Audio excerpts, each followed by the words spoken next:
Okay. Krishna, dear devotees, please accept my humble obeisances, all worship Prabhupada and all praise to Guru and Gauranga. I have no qualification to speak on the subject matter of Srimad Bhagavatam. Whatever I could speak is just the mercy of my Guru Maharaj and Srila Prabhupada. I seek blessings of all the assembled Vaishnavas and dear Guru Maharaj and Srila Prabhupada and our DT Shishi Nitai Gaur Chandra Bhagavan. So I can speak something which is beneficial to everyone and also brings in some transformation for me. So we'll start reciting the prayers. Om Ajnanatimirandhasya Jnananjana Chakshurunmilitam Yena Tasmai Shri Gurave Namaha Shri Chaitanya Manobhishtam Sthapitam Yena Bhutale Swayam Rupa Kadamayyam Dadati Swapadantikam Vandeham Shri Guru Shri Yuta Kamalam Shri Gurun Vaishnavamscha Shri Rupam Sagrajatam Sahaganagatam Tam Sajivam Sadvaitam Tavadutam Parijana Saitam Krishna Chaitanya Devam Shri Radha Krishna Padan Sahagana Lalita Shri Vishakhanvitamscha He Krishna Karuna Sindho Dina Bandho Jagatpate Gopesha Gopika Kanta Radha Kanta Namostute Tapta Kanchana Gaurangi Radhe Vrindavaneshwari Rishabhanusute Devi Pranamami Haripriye Vancha Kalpatarubhyascha Kripa Sindhubhya Evacha Patitanam Pavanebhyo Vaishnavebhyo Namo Namaha Jai Shri Krishna Chaitanya Prabhu Nityananda Shri Advaita Gadadhara Sivasadi Gaura Bhaktarinda Hare Krishna Krishna Krishna Hare Hare Hare Rama Rama Rama Hare Hare Narayanam Namaskrityam Naram Chaiva Narottamam Devim Saraswati Vyasam Tato Jayam Udirayet Nashtaprayeshu Abhadreshu Nityam Bhagavata Sevaya Bhagavati Loke Bhaktir Bhavati Naishtakim Om Namo Bhagavate Vasudevaya Om Namo Bhagavate Vasudevaya Om Namo Bhagavate Vasudevaya.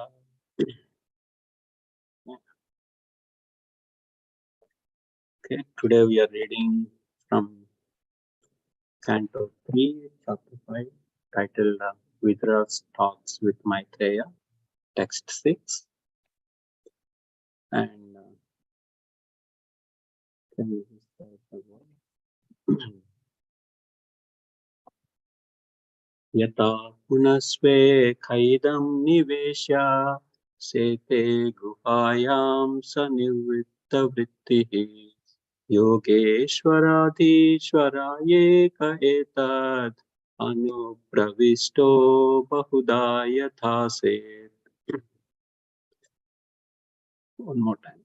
Yatha punasve khaidam nivesya shete guhayam sanivritta nivritta vrittihi Yogeshwaradishwaraye ka etad Anupravisto bahuda yathaset.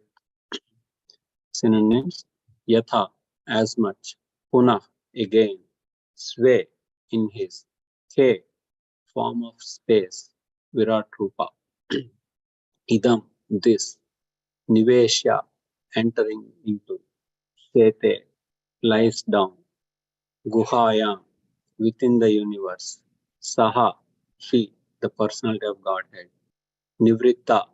without endeavor, Vrittihi, means of livelihood, Yogishwara, the master of all mystic powers. Adhishwaraha, proprietor of everything. Ekaha, one without second. Second. Etar, this. Anupravistaha, entering afterwards. Bahuda, by innumerable. Yatha, as much as. Asit, exists. Translation. He lies down on his own heart, spread in the form of the sky, and thus placing the whole creation in that space. He expands himself into many living entities, which are manifested as different species of life. He does not have to endeavor for his maintenance because he is the master of all mystic powers and the proprietor of everything. Thus, he is distinct from the living entities. Purport by His Divine S.C. Bhaktivedanta Swami Srila Prabhupada ki jai. So the questions regarding creation, maintenance, and destruction, which are mentioned in many parts of the Srimad Bhagavatam, are in relation to different millenniums, kalpas, and therefore they are differently described by different authorities when questioned by different students. There is no difference regarding the creative principles and the Lord's control over them. Yet, there are some differences in the minute details because of different kalpas. The gigantic sky is the material body of the Lord called the Virat Rupa, and all material creations are resting on the sky or the heart of the Lord. Therefore, beginning from the sky, the first material manifestation to the gross vision down to the earth, everything is called Brahman. Sarvam Khalvaidam Brahma. There is nothing but the Lord, and He is one without a second. The living entities are the superior energies, whereas matter is the inferior energy, and the combination of these energies bring about the manifestation of this material world, which in this heart, which is in the heart of the Lord. Okay. For just to summarize, and this subject matter of creation is a very high level for me to understand or speak the subject matter. First of all, Bhagavatam is a very high level for me, but and again, this topic is too much. But I wasn't sure what I'm going to talk, but I hope I could make connections and it would be beneficial for everyone. Please forgive me if I make wrong assumptions or wrong statements. And please correct me. Okay. To start with, now Vidra met Maitreya in the first verse, I think Sukdev Goswami was explaining about the different questions, Sukdev Goswami started it.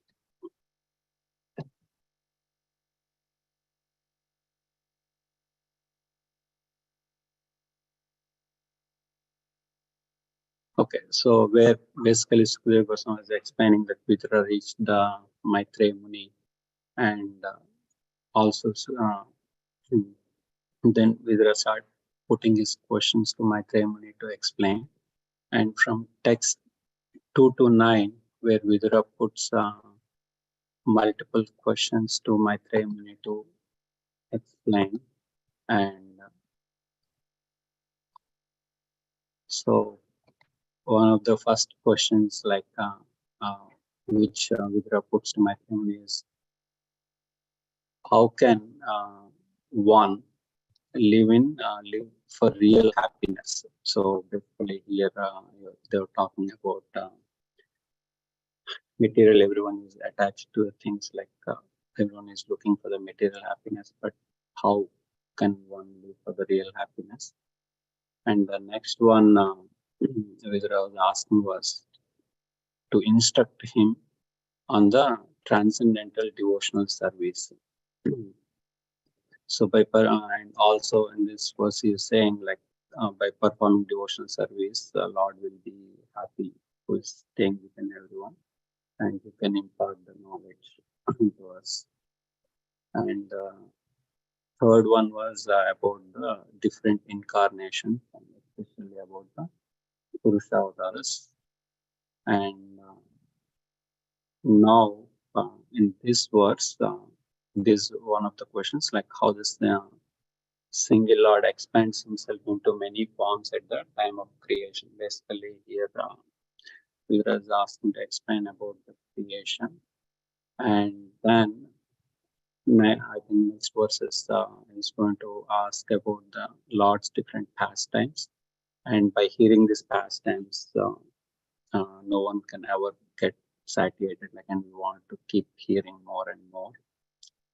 And the last one is how did Lord created different planets and their rulers, and everything runs in very perfectly articulated way how that thing works. So coming into this verse, and last sentence, the last, so where Prabhu is saying, therefore, beginning from the sky, the material manifestation to the gross vision, down to the earth, everything is called Brahman. And Sarvam Kalvidam Brahma. There is nothing but the Lord, and He is one without a second. So the living entities are superior energies. So in that context, so if you look at like where to show the Lord as the supreme in the Srimad Bhagavatam first text, Srila Vyasadeva starts with Janma Yasya Yatha. So if you see the translation, like Prabhupada translate that as He is the absolute truth and the primeval cause of all causes of the creation, sustenance, and the destruction of the manifested universes. So here he is saying that Lord is supreme and He is the main cause of all causes and main creation, sustenance, and destruction of the manifested universes.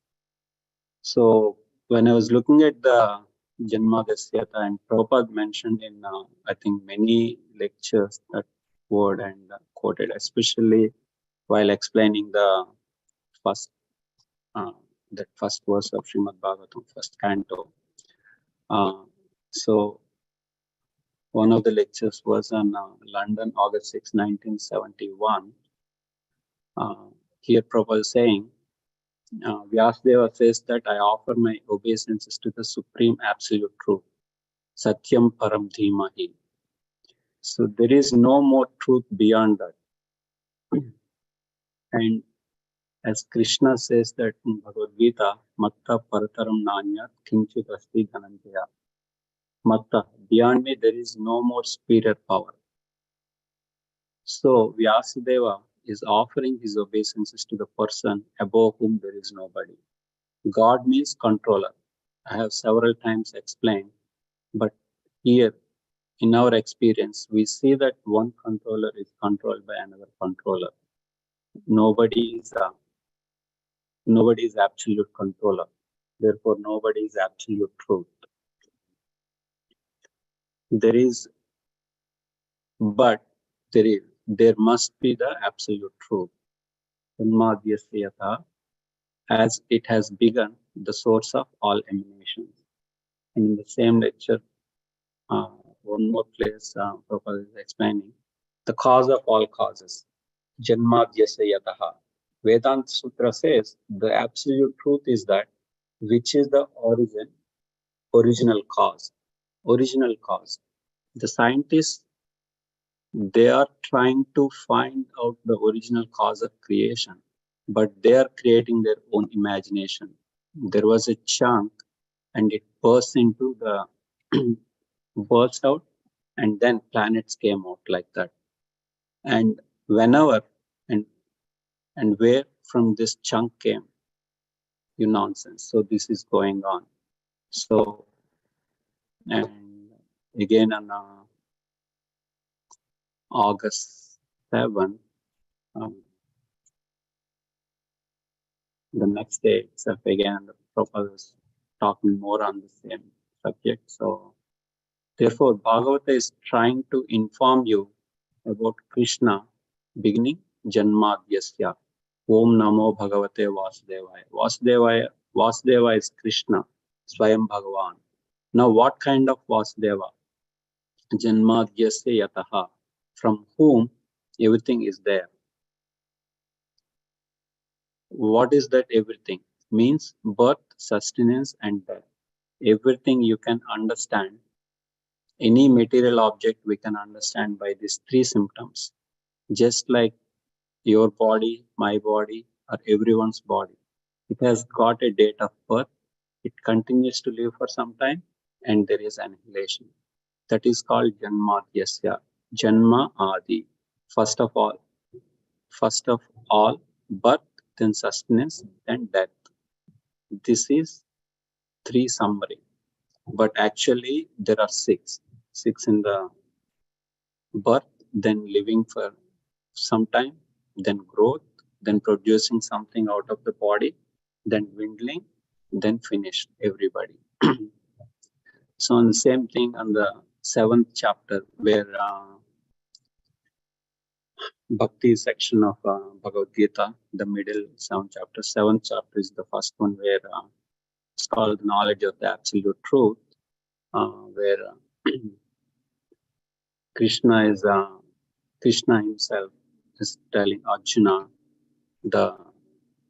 how all the energies and living entities are born.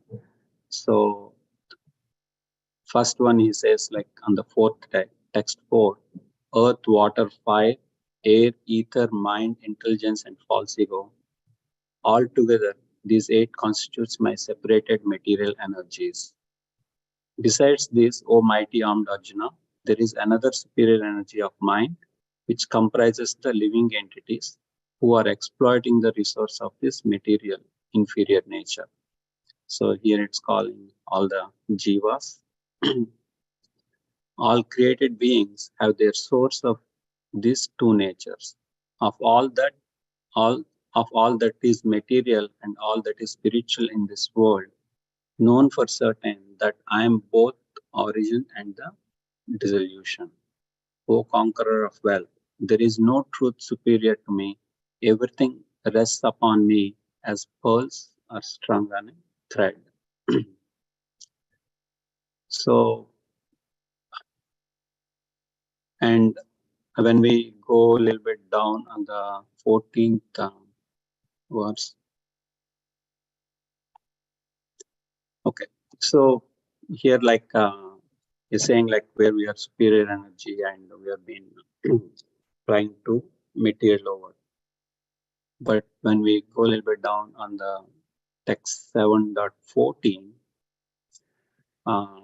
where Krishna says like it's very this divine energy of diluted by the 3 modes, the whole world does not know me, who am above the modes and inexhaustible. This divine energy of mind, consisting of 3 modes of material nature, is difficult to overcome.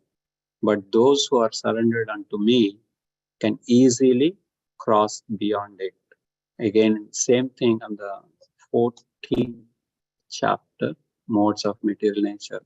Also, Krishna says the same thing. On the 3rd verse, this says the total material substance called Brahman is the source of birth, and it is the Brahman that I impregnate, making possible the birth of all living beings, O son of Bharata. It should be understood that all species of life, O son of Kunti, are made possible by birth in this material nature, and that I am the seed-giving Father. Material nature consists of three modes: goodness, passion, and ignorance. When the eternal living entity comes in contact with nature, O mighty armed Arjuna, he becomes conditioned by these modes. So, when the living entity get in touch with the material nature, and it gets conditioned and thinks I and mine, and always looks for one's own happiness than the Krishna's happiness.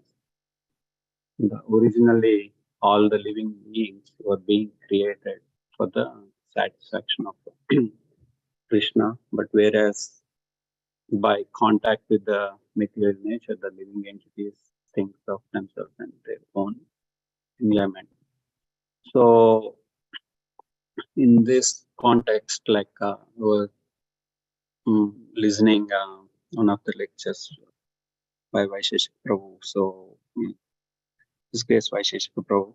So, Vaisheshik Prabhu was talking about the deliverance of Brahmana's wives, and though they are not very knowledgeable or well versed with the scriptures or the performance of sacrifice and all, how they've been delivered compared to their family members or knowledge family members, husbands or fathers or brothers or all those members.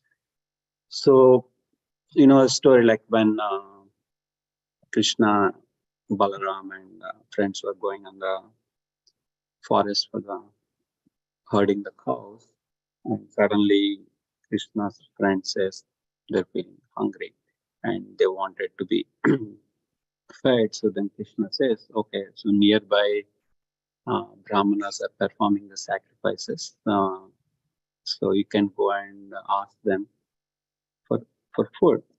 And so when the boys goes and asks them, so Brahmanas does not provide the food, but besides they say like this is for yajna, and yajna has to complete before you can give it to Krishna. So then the boys comes back and tells Krishna. Then now Krishna instructs them to go to the wives of the Brahmanas, and the boys goes to the Brahmanas' wives, and then they offer their obeisances, and then they mention Krishna and Balaram are in the nearby forest, and they're feeling hungry and they wanted some food. So Brahmanas' wives, without thinking any rules or regulations, so they just pack their boxes and all, like they just ready to go to the forest and serve Krishna. So they went to the forest and they served Krishna. And after everything happened, when Krishna is happily satisfied, and then they start thinking about the rules and regulations, like, oh, now we left our families and we came for you, and we won't be able to go back to homes. So please take us under your shelter, and we'll live in the forest somehow hiding, and we'll feed something, but please take care of us. So, but then Krishna gives the guarantee that you please go back home, and your family will accept you and will live happily. So when they come back and as their family accepts them, and after that, so the thought process, whatever is going in the Brahmana's mind, was very nicely written in the Krishna book by Prabhupada.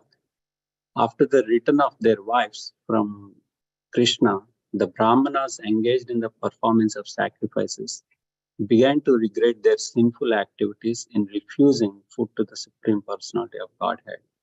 They could finally understand their mistake, engaged in the performance of Vedic rituals. They had neglected the Supreme Personality of Godhead, who had appeared just like an ordinary human being and asked for some food. They began to condemn themselves after seeing the faith and devotion of their wives. They regretted very much that although their wives were elevated to the platform of pure devotional service, they themselves could not understand even a little bit of how to love and offer transcendental loving service to the Supreme Soul. They began to talk among themselves. To hell with our being born Brahmanas. To hell with our learning all the Vedic literature. To hell with our performing great sacrifices and observing all the rules and regulations. To hell with our family. To hell with our expert service in performing the rituals exactly according to the description of the scriptures. To hell with it all, for we have not developed transcendental loving service to the Supreme Personality of Godhead, who is beyond the speculation of the mind, body, and senses. So they start talking more and they regret about their action. Brahmanas continued and in this. And finally, in the last paragraph, Prabhupada concludes, the Brahmanas repented their sinful activities.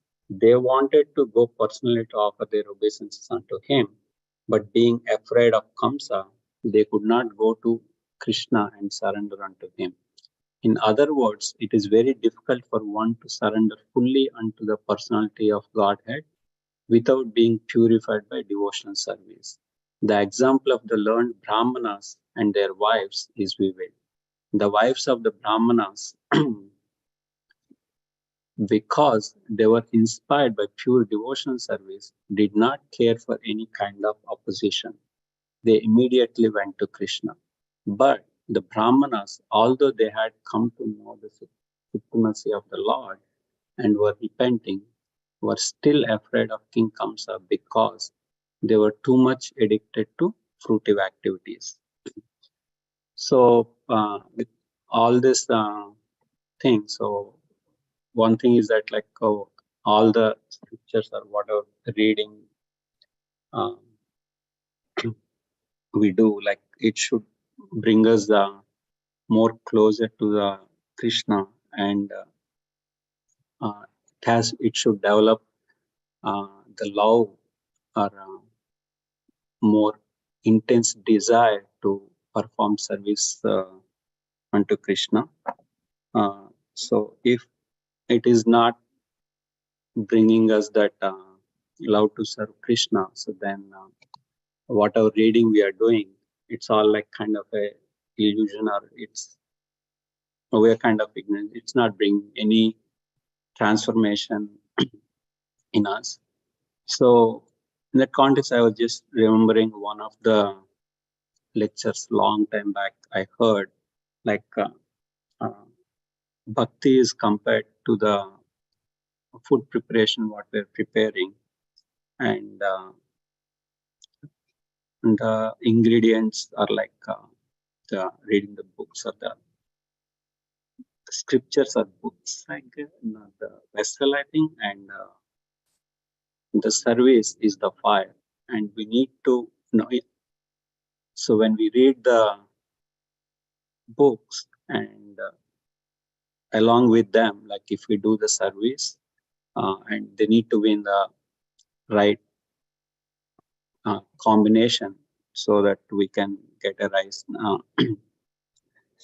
nice preparation out of it. If we do either of the things, it's not going to, the bhakti is not going to develop in us. Like me, without fire, the food is not going to cook at the same time. Without ingredients, if we just put fire, so the vessel is just going to get burnt out, and at some time it's nothing is going to come out. So we need to read the scriptures, and by reading the scriptures we should develop that love to serve Krishna, so which would develop us, bring bhakti, and we can get closer to Krishna. So yeah, with that I conclude, and please forgive me if I spoke something wrong or I didn't make any connections in a right way, please correct me, and anyone can share their thoughts on this verse.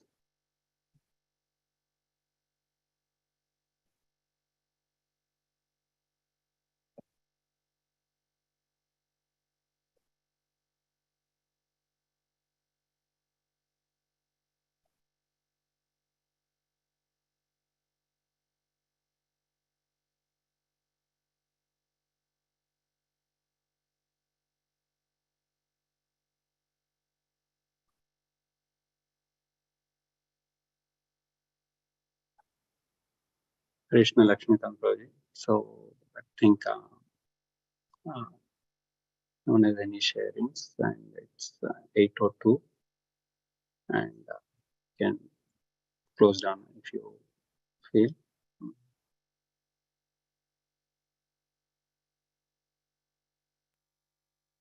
Prabhu, I'm on another call. You can end, Prabhu. I made you host. Thank you so much, Prabhu. Okay, thank you, Krishna. Vancha kalpatarupyasya kripasindatyeva patitanam pavanebhyo vaishnavebhyo namo namaha. All Vaishnava. Wish you all happy Krishna. This day.